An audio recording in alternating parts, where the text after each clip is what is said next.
I'm with Dave Withers of ISEKI UK, and Dave, we're standing in front of a machine that you say is going quite well this week.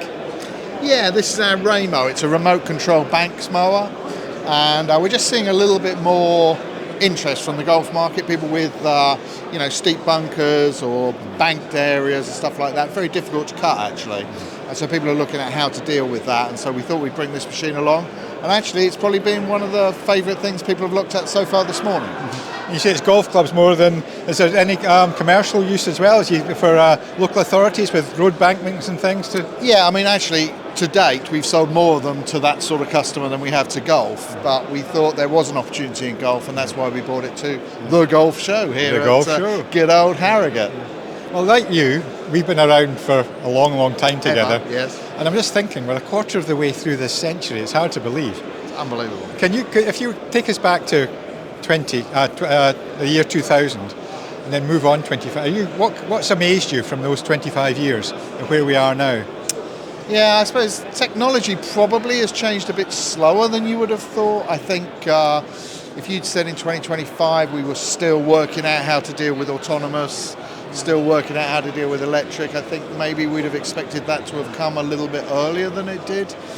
But obviously we've had COVID in the middle of that as well, which has kind of disrupted things. So, I mean, it's been a lot of changes. But, one thing that hasn't changed, and that is how the industry operates.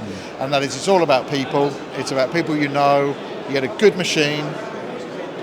You have a relationship with the person who wants to buy it, and then you support the machine for the whole of its life afterwards. That is how you deal with this business, and that has not changed at all in the last 25 or 40 years. That'll be the same in the next 25, the next 50. I think it will. Yeah, I think it will. That fundamental part of the business just hasn't changed. And I think people underestimate the importance of relationships at their peril. I think particularly in the golf industry, more perhaps than in some of the other parts of the markets that we serve. Relationships are key, and people buy off people.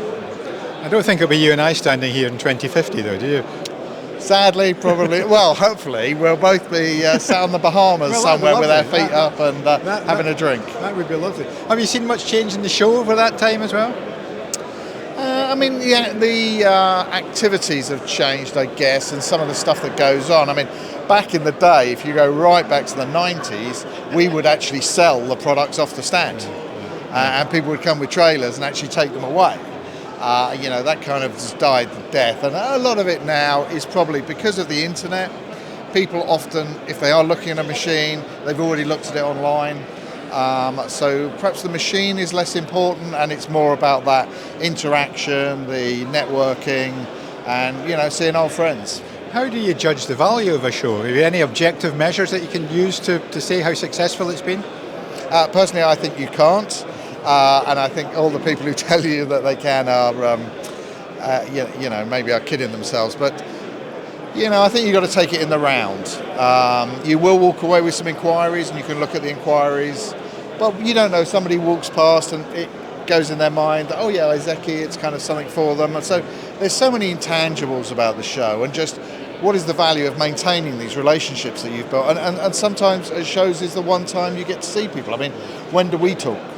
Yeah. We talk at shows. We never talk with a microphone between us. Well, we do sometimes. But, so I think that there's so many intangibles around shows. And when we look at Saltex and the BTME here, we want to support the GMA, we want to support Bega, and so we want to be at these shows anyway. And yeah.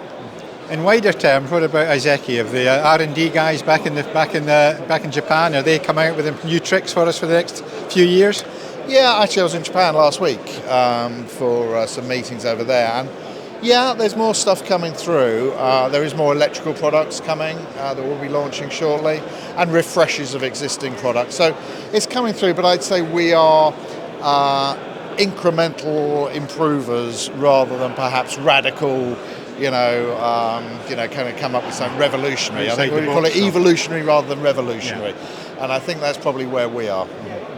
Lovely. Well, it's great to see you. We'll see you again in a few months' time, no doubt. And if you are ever away, bring your golf clubs and we'll get a game in one of the courses up in Scotland. But it'll be good to see you. Love to. All right. Great to see you, Scott.